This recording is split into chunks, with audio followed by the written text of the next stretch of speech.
I got baptized Sunday. I did a video about this a couple months ago, talking about how I have been thinking about doing this. And what I'll say about it is, for me, it's not about becoming Christian or becoming a religion or even being a part of a church, because the church that I got baptized at is actually pretty far from my house. And the reason I chose this church is because the pastor, I really resonated with the things that the pastor said. I had a lot of questions about their values and judgments and things like that. And, like, what do they think of homosexuality and just things along those lines. And they're a very open church. It was a good fit for me. And I talked to the pastor like 3 times, but I've been thinking about getting baptized for a few years now. And like I said, it's not a religious thing for me. The reason I wanted to do it and the reason I want to share this with you today is because a lot has come up for me since Sunday. And I hope that what I share with you will support you. So for me, it's about my relationship with Christ. Ever since I was little, I mean, as far as I can remember, I always wanted to go to church. I always wanted to be close to God. And I didn't really think about Jesus as like the king or the son of God. That's not the way I feel like I'm in relationship with the energy or the being of Christ. And I'm not saying he's not the son of God. It's not about the biblical references for me. It's about the relationship with a healer. It's about the relationship with an energy that carries Christ consciousness. Christ consciousness is the highest energy of, in my opinion, that there is. And and I was feeling disconnected. Like I've journeyed to Jesus. I've meditated to Jesus. I've prayed to Jesus. But there was I just felt disconnected.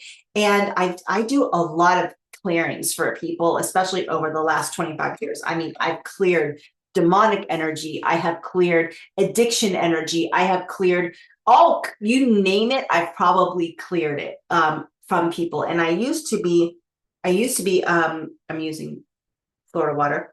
And I was actually hired by other practitioners to channel energies, to get energies out of people's bodies. So I've met a lot of energetic interference in my life, and I had the protection of my guides. I had the protection of God. I had the protection of my higher self, but I really felt like I was missing this deeper protection from, to me, is the king of all healers was Jesus. Whether you believe Jesus was the son of God in the older New Testament, or if you don't believe in the New Testament, here's the thing. Jesus walked the earth and helped people. He was a healer. I personally see him as a mystic, a shaman, a multidimensional being, like someone who had transcended the ego mind of the human experience and has been working to help us come back to ourselves, to our soul's path, to our own journey without the temptation of evil. And that sounds biblical, but it's freaking true. We are tempted by dark energy every single day. It's out there. You could start drinking today. You could start smoking today. You could, and if you smoke now, it's fine, whatever. I'm not judging it. I'm just saying there's temptation out there. Jealousy, cheating on your husband, cheating on your wife, There's just a lot of temptation out there. Getting angry, being righteous, being selfish, being miserly. Oh my God, the list goes on and on. Being indulgent, right? Like there's a lot of places that we can get into the drift, where we can drift off of our soul, drift out of ourselves. And to me, the Christ energy is like this great reminder of like, let's come back. Let's come back to your higher self. Let's come back to the divine self.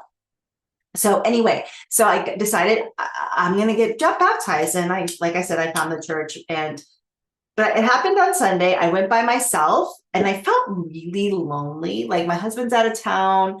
My daughter didn't really want to go, and I didn't really push it. And now she wants to get baptized. I'm like, I don't know. It's interesting. She was so anti. And then when I came home, she's like, I want to do it. And I'm like, okay, we'll set it up.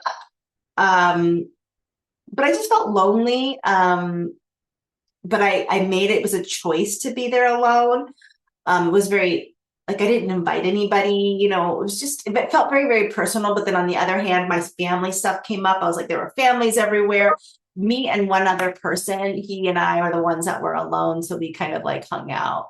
Um, and he was so sweet. He was so sweet. He was just like he had been on a path, he had found this church, and he was so excited to get baptized. And they did the whole dunk into the tub kind of thing. And but here's what I wanted to share with you. I left that church and I'm still in it a little bit. It's getting better. That was on Sunday. Today's Tuesday. I've been feeling really sad. Like I left there feeling really sad. And I thought it was the lonely thing because that's my biggest weasel. We talk about this in the 7-month program. What are your weasels? What are those places where that take you off of your power? And one of my biggest weasels is being alone because I grew up alone. I didn't have family. So if I can go there if I'm not careful. I could be like, nobody loves me. Remember, that's my weasel. Okay, so my weasel is that, and I thought it was my weasel, but nope. I don't think it was being alone because I made a very conscious choice to do that. It was something else. And Sunday I was feeling really down. I'm not a depressive person by any stretch of the means. Like I've gone through phases where I have felt down, but like that's not where I land. Even when I was going through so much as a kid, I avoid that place. I don't want to go to a depressed place. It is not inviting for me. But this was more sadness. This was like grief, really. And I didn't have any energy. I just wanted to sleep. So I reached out to this person I work with on occasion, and he's really good. And he sees things, and he sees things in the way that I see things. I need to work with people who can see past the first 3 layers of the self. I need people who can see beyond like the 3D. I need people who can go deep, right? Like, that's why I'm like, I don't see things the same as a lot of people when it comes to what's going on in the world and the political environment and all of that stuff that we're dealing with in the day to day. Because I see 7, 8, 9, 10 layers beyond that. And I need someone to be able to help me see that as well. So he was saying, and this landed so much for me. He goes, what happened was you were what's the word? Like cleansed is not the right word, but I was like, kind of like taken apart and put back together, so to speak. It was like all the places in me, on like the shadow places in me, and they're not gone. I'm still working on them, but the shadow places and the places where I can get into my weasels, like everything got like taken apart and put back together. And he's like, you are just finding out, like you're grieving kind of some of the things that you've been through and some of the things that you've done that you weren't proud of. But now it's like you're really feeling that. And then you're getting this sense of like coming back home, coming back to yourself, and like this whole new way of being with yourself, and you're grieving the old. And I was like, that lands. That's exactly what I feel like. And I'm still kind of in it, and it's still kind of uncomfortable. And then I'm like this awkward, like praying. How do I pray? And that's just my head. That's just my ego. That's just old religious thing going, you're not doing it right. You're supposed to pray this way. No, my relationship to Jesus and to God is and Buddha. Like I love all the things. And when I talked to the pastor, I told him, I sit around with crystals around me, and I, do shamanic work. I'm like, does your church accept that? And he's like, of course, yes, right? Like a lot of Christian churches, no, this is of the devil, right? They think that way. They think yoga is of the devil. It's like yoga is not a religion; it's a practice. But that's a whole other video. But so I'm bringing Jesus. I feel like Jesus is a part of this now. It's like I feel like I've invited in the head mystic, right? To be like, can we work together, right? Because sometimes I feel alone out there and like doing my healings and like, I'm like, okay, I got this ally now. I mean, I have all my guides, but I felt like I brought in this bigger presence, the guide of all guides, the light of all light. So I'm still navigating through it. And the reason I wanted to share this with you is, I'm going to wrap this up, is that those times when you go through something big and you think, oh my gosh, right? I'm supposed to feel this, or I just had a healing and I'm supposed to feel this, or I just went through something and I'm supposed to feel this, and you don't. Maybe you feel worse. Maybe you feel like more sad, worse, more confused. Just know it's a process, right? We as humans, it's like, I want to take the baptism pill and feel good, right? That's not how it works. And let me say this is just my opinion, just my opinion. But I feel like people who go through something major or go through a healing of some sort, and if you are actually feeling something on the other side of it, that means that you're not faking your way through it. You're not bypassing it, right? I'm not bypassing this experience. So the next time you go through something and you have an expectation of like, I should feel better. Like I have clients that go through it and we have like this deep session and they're like, oh my God, I sometimes it doesn't feel better right away, but it takes time. But they're feeling it. They're not bypassing their feelings. They're going into the heart of it. And then on the other side of that is the peace. But if we bypass immediately, we're going to have to come back to it eventually anyway. Do you know what I mean? Like you can't miss it. So if you're going through something and the expectation's like, and this isn't the expectation I had, one, expectations will always and forever disappoint you. Ever. If you have expectations, you know what? It's just like, you're always going to be disappointed. It's just the fact. So A to that, and B, if you go through something that you thought was going to have you feel better, know that you're in the process. Know that you're just allowing yourself to feel and not bypass it.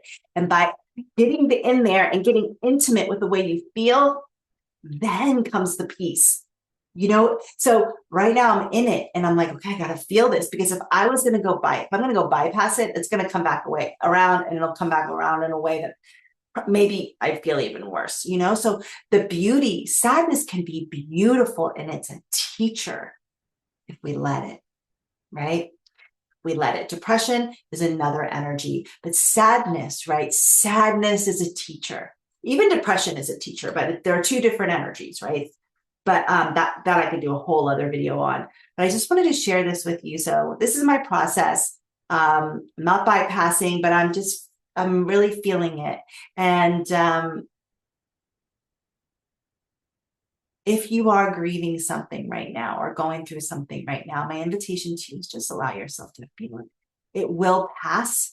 It will pass. But if you try and medicate or avoid, it just hangs out there anyway. So allow yourself to feel and know that you are going to be okay, and that you have so much support, both in body and out of body, in your guides, the divine, the God, and your higher self. All right. My name is Beth Osmer, and I will see you on the next video.